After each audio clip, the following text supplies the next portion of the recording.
The views expressed on the Nova Society are those of the panelists and guests and do not necessarily reflect the views or opinions of the Phoenix Research Institute or any institution which any panel member is associated. Welcome back to the Nova Society, a space where dialogue deepens understanding and civic responsibility comes to life. I'm Dr. Mark Bound, joined by our regular panel, Dr. Scott Gershwer and Dr. Brooklyn Ann Weldon. Together, we'll unpack the stories that matter most, exploring the headlines, the history, and the big ideas shaping today's conversations. Let's dive in and hear what the panel has for us today. Tyler from Los Angeles, California. Tyler writes, I'm starting to hear a lot about Trump's bringing back the Monroe Doctrine as the new foreign policy of the U.S. I know. I should remember from history what this is, the Monroe Doctrine, but can you please refresh my memory? How would a policy from the early 19th century play out in the early 21st century? Is it even possible to adopt the Monroe Doctrine in today's geopolitical climate? I'd also like the panel's take on the charges being brought against Maduro. Do these seem legitimate? My answer to the last question, Tyler, is no. We will go over the Monroe Doctrine for you, yes, and how present American administration has corrupted it to its own ends. So, Mark Scott? Scott yesterday did the Monroe Doctrine. So really quick, it was basically the doctrine that says, hey, Europe, keep your hands off of North America. That's about it. I mean, and we won't bother you. You don't bother us. Well, Trump recently said, we don't want anybody else in there. We got to get in. He's talking about Venezuela. We got to get in there. American companies in there. Nope, we don't want anybody else in there. So it's not just Europeans as far as Trump is concerned. It's anybody else. Well, yeah, but we're talking about the Monroe Doctrine, which was all about Europeans. Right. They wanted them out. Not anymore. Oh. Now the corruption or the twisting of that Monroe Doctrine to today, where it's apparently being called the Donroe Doctrine, I really don't want to call it, is that basically, at least Venezuela, as far as Venezuela is concerned, that the oil belongs to the United States, the land belonged to the United States, it all belonged to the United States before, and we should have had it before, and the Venezuelans stole it from us, and I'm still trying to figure out what land exactly Trump is talking about, because I was never aware that the United States owned any land in Venezuela. We might have had oil there that was nationalized and the infrastructure taken back by the Venezuelan government, but that's still Venezuela's land. So that I've yet to be clear on in meaning, and of course Trump has never described what he's talking about. All right, so please, Scott. Yes. Yeah. So it's Tyler from Los Angeles. Your history teachers are embarrassed, I'm sure. And by that I mean your middle school history teachers. I think I'm not really sure. Maybe they cover that again in like 11th grade. But here's the thing about the Monroe Doctrine. Okay. The Monroe Doctrine is to 1823. President Monroe is faced with the end of the Napoleonic Wars, basically, and European countries, including Spain, kind of getting back together and saying, hey, how can we help each other?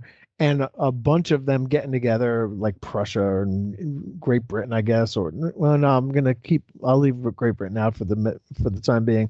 Prussia, Spain, whatever Austria, all got together and said, hey, wouldn't you like to recolonize South America and Central America? And that was, a sop to Spain and I guess Portugal. The British, actually, because they had just fought a lengthy war against the French, didn't want to fight another superpower again. They wanted to break up that alliance, whatever it was called, Holy something. What was it? Holy Roman Empire. Holy. I don't think. Whatever it was. They didn't want to fight them, and so they came to Monroe and they said, "Would you like to offer a joint declaration with us to say that America is off the table as far as colonization is concerned?" And Monroe turned them down and said, I got this. And he did it himself. Okay. And he issued this idea this doctrine that we will not allow Europeans and Russia, who was looking more at like post Alaska down into Canada, that area, as far as colonization is concerned. What it didn't say was that we own those countries. This is where the State Department seems to get it wrong. And I think the State Department actually tweeted out today, this is our hemisphere with our, O-U-R, in capital letters. This is not our hemisphere. It does not belong to the United States. We are not colonizers ourselves. The whole point was to allow people the right to their own countries and their own self-determination. These countries are sovereign nations whose borders need to be respected. I don't know how Trump and I certainly don't know how Marco Rubio could mistake that Monroe Doctrine for permission for the United States to colonize any country in the Western Hemisphere that we feel like, but it does not, and it cannot, and it will never, and it should not do that. And so it's a complete twisting of the Monroe Doctrine, and it makes, it's illegitimate, and it goes against the UN Charter, which demands, sovereignty. And, it's just the fact that Trump wants to allow Russia to take over its neighbor, Ukraine, and possibly the Baltic states and possibly Poland is, signals to us, I think, that he doesn't care about the world order that has served us, the United States, so well, because he never got it. He just never understood it. Remember the meeting that he had in the Pentagon in the tank when Rex Tillerson called him a fucking moron, because he just didn't understand that this is our benefit, not our cost, and that the world order being what it was and trade being what it has made the United States a superpower. Now, I will grant you, we enforce this with the threat of nuclear war. We are not, our hands have never been clean and never will be. I know at least Mark and I are realists when it comes to foreign policy. Brooke, I don't know if you're more idealistic than we are, or whether you think that every sovereign nation is out for itself and nobody else and will do whatever it needs to do in its best interests. Okay. We've seen that time and time again with Israel, with every country in the world, basically. And so realism dictates that we demand that countries respect each other. I mean, the whole idea of the soft southern border as being like a point of invasion, we all agree on. We need a country without borders is not a country. You have to have borders. You have to be able to say, stop, this is our country. If you want to come in here, you need our permission. It needs to benefit us in some way. Nobody disagrees with that. And so I don't think this is a good use of the Monroe Doctrine to claim that we have the right to march into Venezuela whenever we want, kidnap their leaders, bring them to New York to trial, just because a New York court has indicted them. I mean, a New York court indicting somebody? Who ever heard of such a thing? A grand jury in New York indicting somebody. And the SDNY is very, very good at what they do. Full disclosure, my brother was a U.S. attorney, assistant U.S. attorney in the Southern District of New York. I have great respect for Southern District of New York, do great work. And I'm sure that Maduro is guilty of everything that they're saying he's guilty of. I have no doubt about that in my mind. He is a horrible human being. And if they had left him dead on the ground in Venezuela, I couldn't have cared less. But it is not what we generally do in the world today. And this is a very unusual, and I'll use the word again, destabilizing thing that we've done that creates a permission structure for other people to do the same, other countries to do the same thing. And, if Russia wants to go in and kidnap the head of Poland and drag him back to Moscow, I guess we can't really say you're not allowed to do that. And they say, well, we've got fantastic charges against him as being a warmonger and a machine gunner or drug dealer or whatever the hell you want to say about them, right? and you can find a grand jury to indict them for that, but that's not what this, that is not the way that nations are supposed to comport themselves in this century and in the latter half of the last century. Scott makes a very good point. There's really not much more to add to that. I think the thing to remember is that the thing that makes the Monroe Doctrine not work very well today is because the geopolitical landscape of 1823 was quite a bit different. Instead of, the basic nation states we still had a lot of kingdoms. We still had a lot of regional colonialism that existed. That doesn't exist as much today. So the Monroe Doctrine was a great doctrine for the time that it was enacted.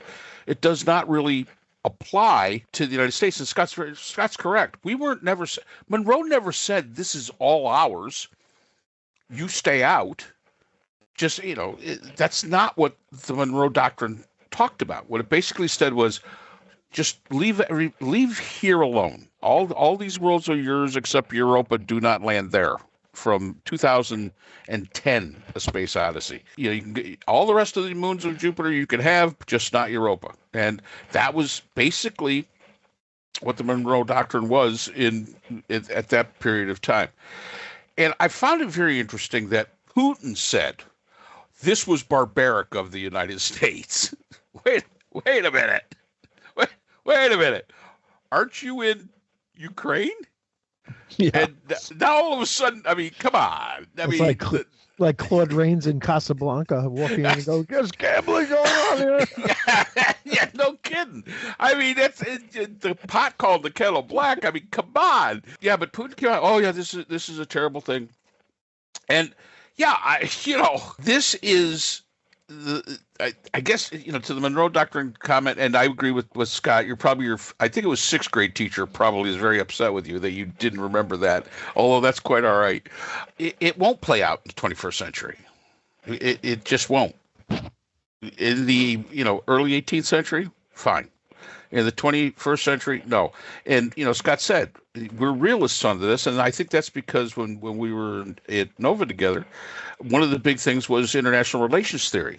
And one of the first tenets of international relations theory is the number one objective of the state is to survive, and that it will act in its own best interests. Screw everybody else. We both teach a course in global ethics at the university that we're at. And I'll tell you, when I wrote that course, the original one, I don't know what, I think they've changed it up a little bit. But the problem that I came out when I was asked to do it was there's no such thing as global ethics. There really is no such thing, because what's ethical to the Russians and what's ethical to the Americans and what's ethical to the British can be totally different things as it relates to their needs. So global ethics goes out the window because we are still in the nation state stage of civilization development. Will we move beyond that? And I do believe in my heart that we will. And I know somebody's going to write me in and say, oh, you're a globalist, one government. If you look at the way the progression of society has always been, we always move to larger and larger social constructs. We went from the family to the village to the city, a county or region, to a kingdom, to nation states. We've always done that. And I think the EU, when it got together, they maintained their sovereignty, but they saw the benefits of coming together, having one government for the EU. Now, the British didn't like it very much, but I'll tell you right now, the British are pretty much kicking themselves in the ass for leaving. That was a self-inflicted wound itself. So, yeah, I don't see it as legitimate right now to talk about the Donnie-O doctrine or whatever they're talking about. That is something totally different than the Monroe Doctrine. He could try to frame it that way, but it's just not. No, sorry. Wrong answer, Hans. Move on to the next. We have a question from John, who lives in Mount Vernon, Virginia. And John writes, okay, even the most Trumpy Trump supporter must see that the attack on Venezuela has no benefit for the average American citizen. Well, we can hope so. John, we have people being kicked off healthcare coverage due to rising premiums. We have a higher unemployment rate than we've seen in decades. Grocery prices are outrageous. Trump vetoed a bipartisan clean water bill for Colorado because they didn't like his policies, i.e., Boebert of Colorado wouldn't take her name off the bill that demanded the release of the Epstein files. I saw a poll that said 75% of Americans believe Congress should have been consulted before this action was taken. I think I'm seeing cracks in the support for Trump.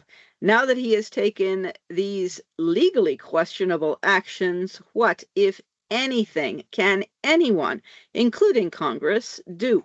That is an excellent question, considering that Trump has immunity. So, before I'm wondering about the 75% number here. I haven't seen a poll today, but over the weekend, it looked to me like 52% of Republicans support Trump's action in Venezuela, and I happen to know a lot of people who would fall in that 52%. And I think part of that is Maduro is a horrible person. There's no doubt about that. I don't think anybody on any side of this conversation supports Maduro. He lost the election. Like, this isn't even a matter of, the old sort of gunboat diplomacy where people do what we want them to do. He ran in an election, lost it, and then refused to leave. I'm not sure where he got the idea to do that, but it might have been Donald Trump, and he's just a lot better at it than Trump is. But Trump certainly tried to do that and failed. Maduro has been successful. I think that probably has something to do with the military there. But I also think that as time goes on, we will see that number drop. Like, I do think that more Americans will come out against this as time goes on than are for it. And the reason that I say that first is because no leader should use the military in this way. And putting soldiers in harm's way for oil is way too Trumpy even for Republicans. The military is not supposed to be a pawn in a game. And, those people who went out there immediately and said, this is about justice for the Venezuelan people. Sorry, that's bullshit. Those people who went out there and said, this is about drugs. We have to stop them from sending fentanyl here or cocaine. There's not been in my lifetime a bigger user of cocaine than Trump, but whatever. The idea there is that this was about oil. No matter what you want to say, and we've seen one person after another, Tom Cotton yesterday, the senator and the head of the Committee on Intelligence. We've seen Rubio, the Secretary of State, and everything else get up and say that there are all these reasons to do this. The bottom line is that it's about oil, and U.S. troops should not be put in harm's way to secure oil. I know it's happened in the past. I know that it's a big reason that we fought a whole bunch of different wars, but this is not something that should happen. If, and again, I'm not endorsing Maduro. I think that he should stand trial in Venezuela instead of New York. I think that he'll probably be found guilty in New York, but I think it would have more meaning if he was tried by the Venezuelan people and hanged like Saddam Hussein was by them. But this isn't really about all that. This is really about the U.S. Constitution. And when you ask what we can do about it, that's the question that I think really needs to be answered. I don't have an answer for it. But the U.S. Constitution says that you do these things only with the permission of Congress, that Congress has the right to declare war on somebody else, and that we don't have that right. And if you look at the countries that supported Maduro, it is China, Cuba, Iran, Russia, Syria, and Turkey versus the U.S., Canada, most of Western Europe supporting Guaido and then Gonzalez as the actual president, which needs to happen. What we're going to do about it, I'm not 100% sure, but I'll tell you this. It started with that goddamn Sharpie. Or maybe it started with the claiming that the inauguration was the biggest inauguration ever. You let somebody start telling you small lies and you find yourself nodding because you're willing to go along with it because it really doesn't matter, right? Like where the hurricane was going really didn't matter. The hurricane was going to go where it went. Trump was wrong. He couldn't admit that he's wrong. He's got narcissistic personality disorder. He was wrong. And he took the map and he drew with a Sharpie where he had claimed previously the hurricane was going to go, even though it wasn't, and it didn't. And at that point, you have to say, no, sir, that is not where the hurricane was predicted to go. You are wrong. Admit you're wrong and let's move on. But once you find yourself nodding, the next lie is just around the corner. And it's going to be a bigger lie than that lie.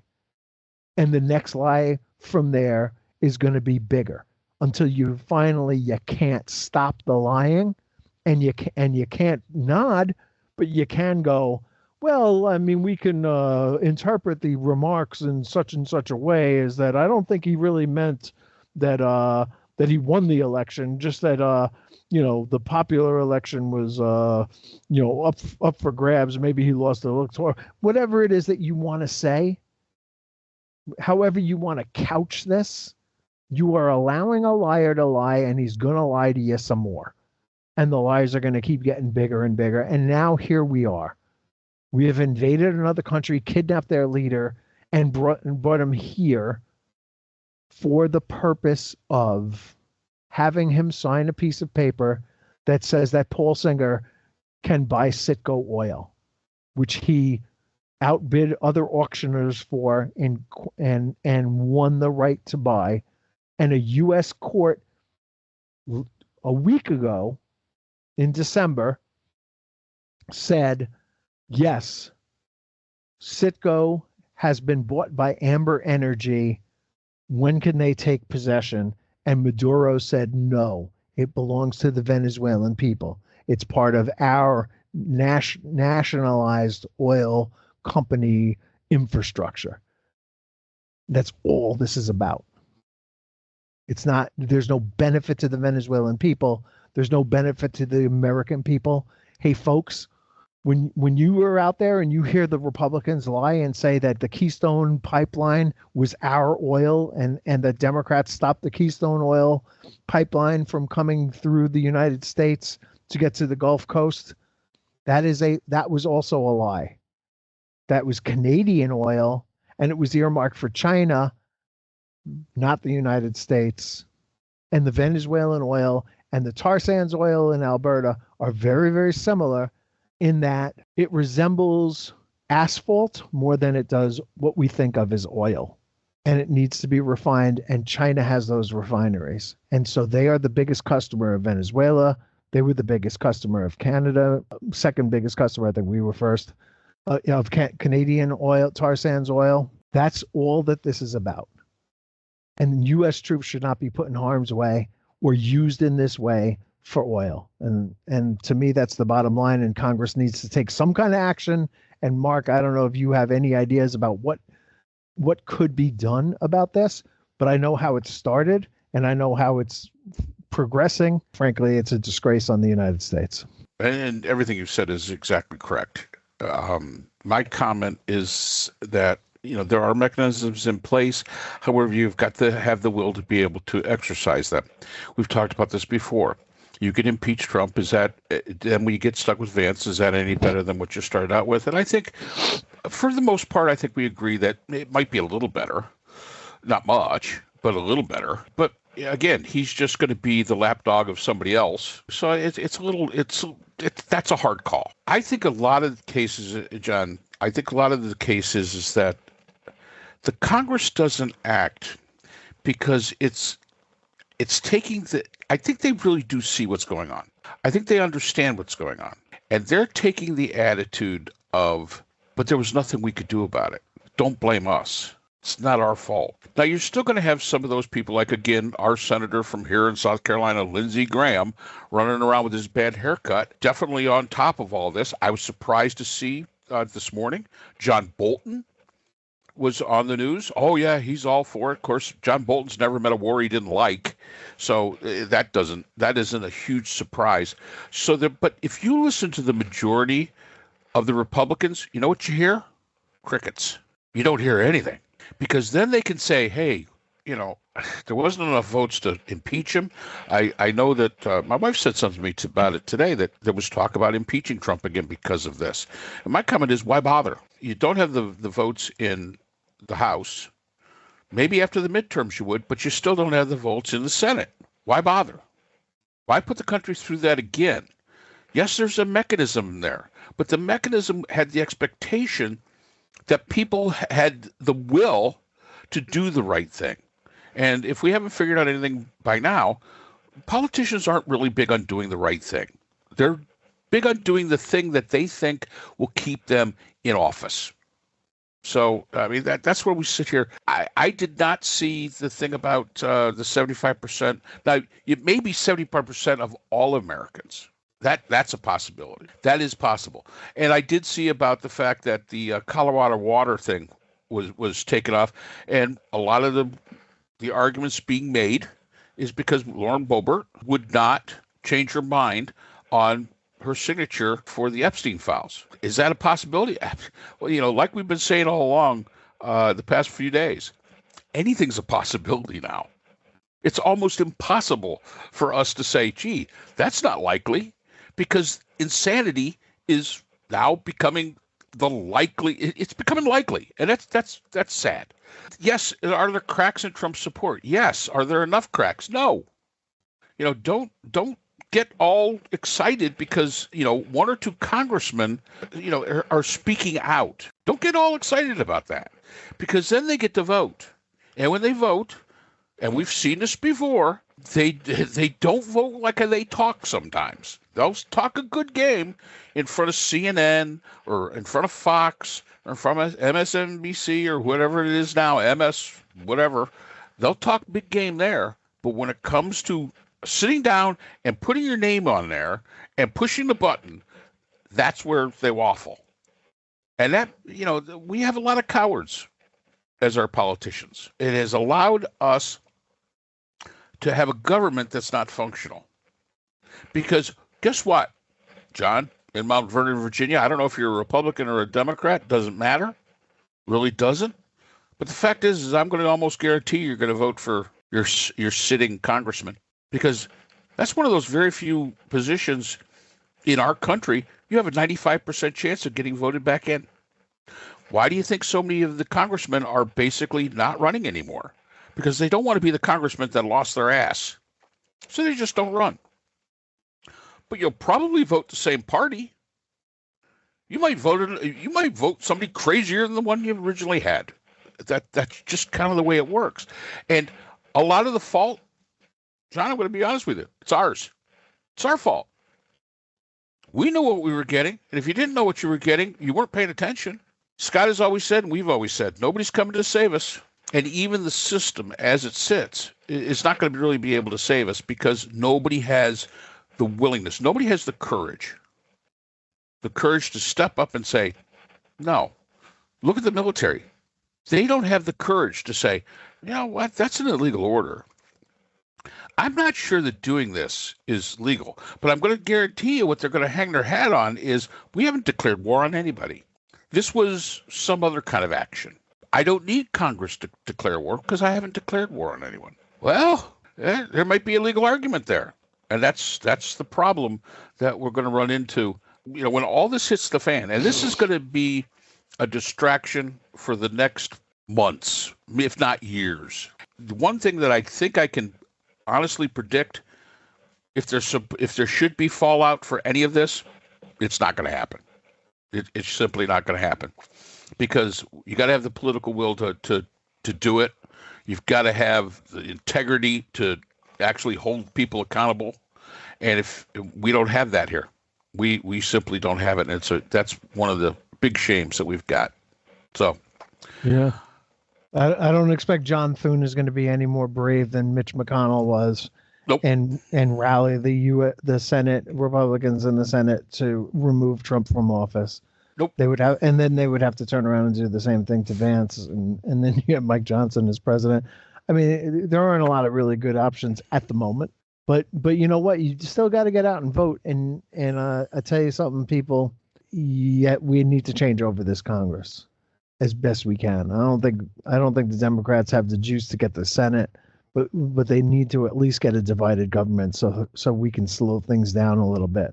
Because one prediction I will make is there's a bigger outrage coming. And it could be Colombia, it could be Mexico, it could be Greenland. I don't know what it's going to be, but it's going to be worse. It's going to be more shocking, and it's just going to go from there, and it's going to keep going. This is not going to stop on its own. We're in a bad way. I think the American people need to speak out more. You know, write your congressman, vote your congressman out if they're not supporting, you know, using the military. Let's just take it as that. Just use the military as the military is meant to be used, and not for your own private police force, because that's not what it's there for. And if we could just agree on that, you know, we've made some headway towards getting rid of this, what is going to end up being a dictatorship. What is going to end up being authoritarianism. And if you know, I know that Brooke doesn't feel that he's going to go away in 2028. If he's still alive, I don't know if he will. Well, okay. I really don't know if he will, to be honest. I don't see him giving up power. If he doesn't, or let's say if he does, let's give him a little credit. Let's say he does. Okay. The last 2 years of his presidency are going to be even worse, because there's nothing stopping him from doing anything. And just like Scott said, we've allowed him to tell the lies. We've allowed him, they've placated him. They have stood behind him even when they knew, when he'd look at a wall and say, oh, that wall is white, that wall is black. And okay, yeah, they nodded their heads. And that's the situation that we are currently in right now. And unless somebody comes up and shows some gumption from the Republican Party, and it really does have to come from the Republicans. They have to. I agree. It has to be the Republicans. And the more I look at some of these, I don't know, the press conferences are all cabinet meetings, and oh, you're just the most wonderful leader and the greatest. And if it weren't for your leadership, this and that, and all this brown nosing, and that makes it worse. Everything. Just all the complicity, the adulation and the adoration, and as you say, allowing him, Trump, over years to get away with lie after lie after lie. And I agree with Scott. And I don't know if it has to be just Colombia or Mexico or Cuba or Greenland. It could be more than one. Well, I know we haven't even finished 1 year of this. We have 3 more years to go of this. South Park got it right when they showed Pam Bondi with. Yeah. If you haven't seen it, please check it out. All right, let's talk about something decent. We got one more. This is a fun one. So we have a question from Mike, who lives in Decatur, Georgia. And Mike writes, I know you'll be talking a lot about the recent events in Venezuela. I wanted to bring up a more positive story that we don't see much in the mainstream media, but is a massive story on local news. The Buddhist monks walk for peace. I don't know if the panel is aware, but 20-some venerable monks from Texas are walking from Texas to Washington, D.C. to promote mindfulness, peace, and harmony. Communities are all coming out to welcome these monks. Police departments are providing escorts. People are donating food and shelter to help these monks on their journey. They even have a rescue dog traveling with them. This is a positive story that could give many in America hope that we may not be totally insane. Do you think these types of actions could help heal our divided nation? Why do you think we don't see any coverage on any of the national media? And thank you, Mike, for sharing the story. That is really, really wonderful. And no, I haven't heard it anyplace else. Mark and Scott? Yeah, well, we've been following them for a while now, I guess. with the dog Aloka walking. Aloka.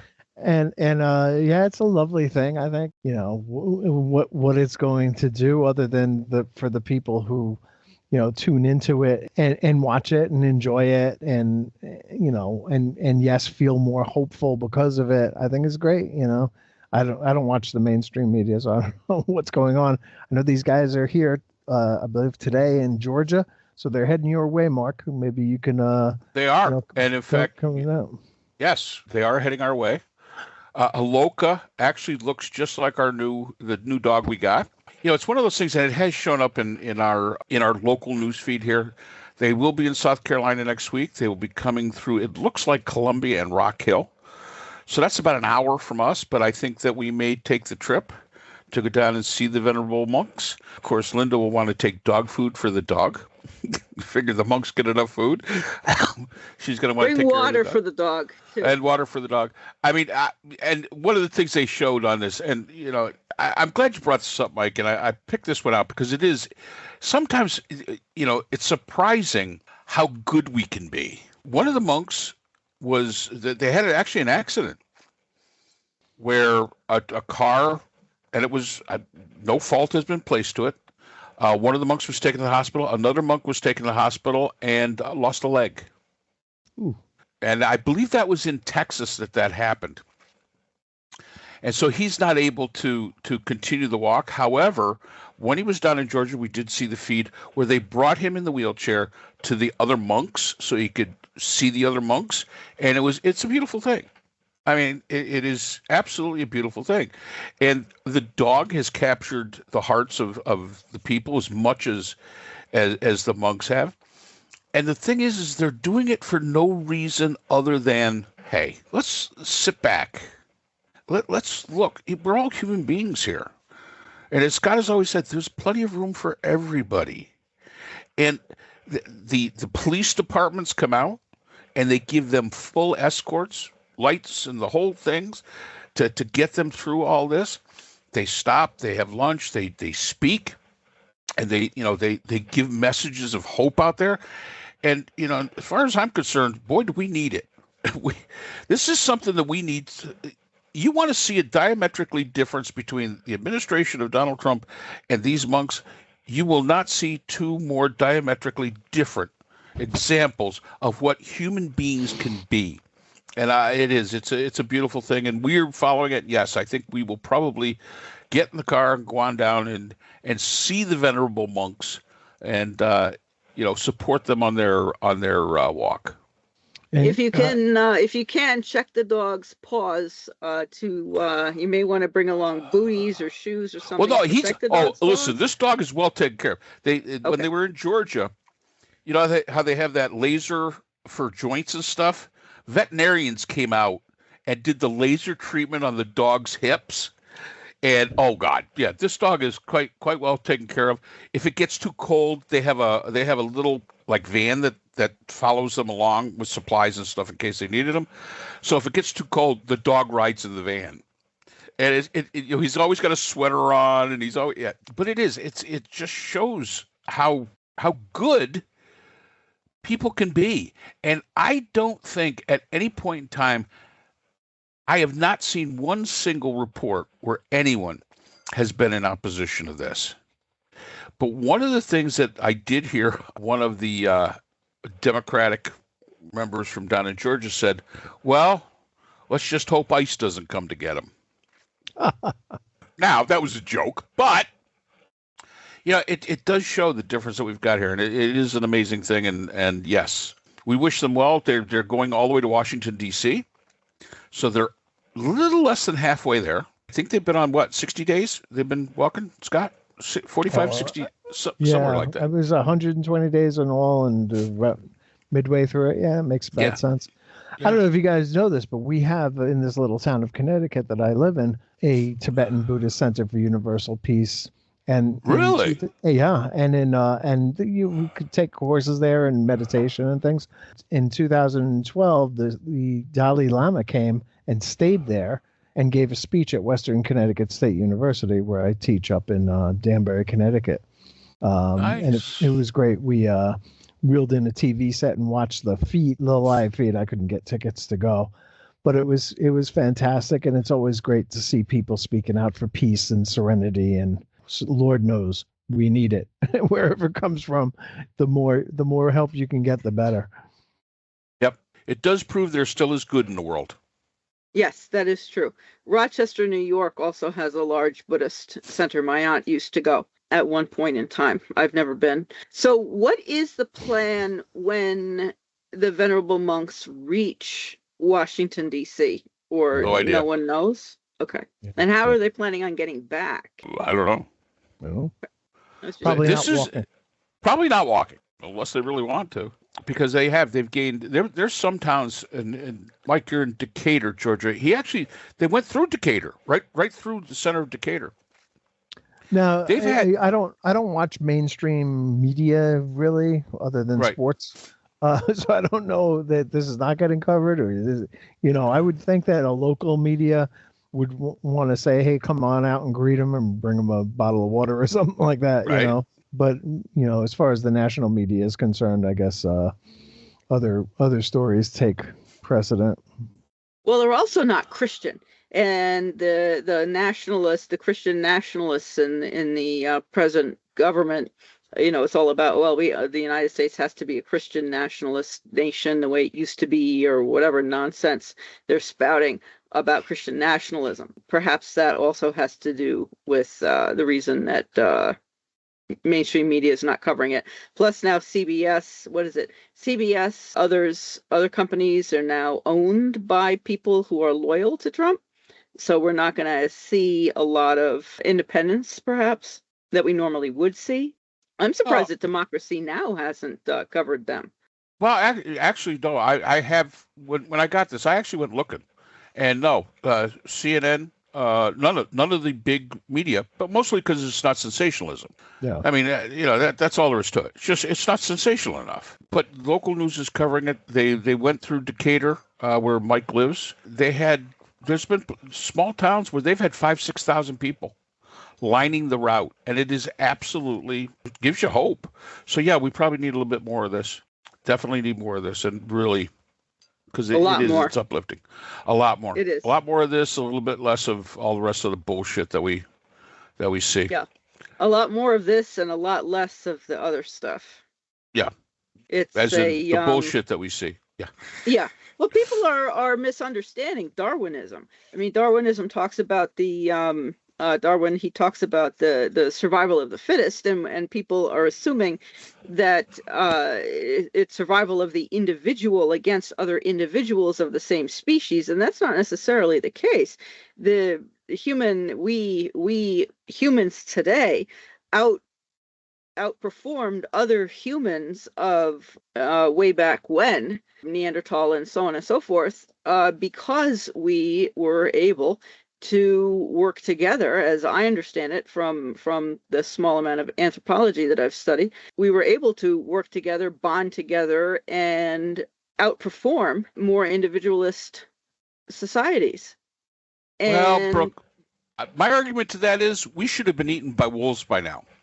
Well, yeah, but we're not, because we have the dog, and that's made a great deal of difference in terms of being able to settle and own livestock and own property and have a guard for property and so on and so forth. But my point is that by competing and setting everyone up against everyone else, we're doing everyone among us a disservice. Banding together and helping one another is what we should be doing. And that, of course, is being presented as communism. And so that, of course, is a huge misunderstanding also of communism.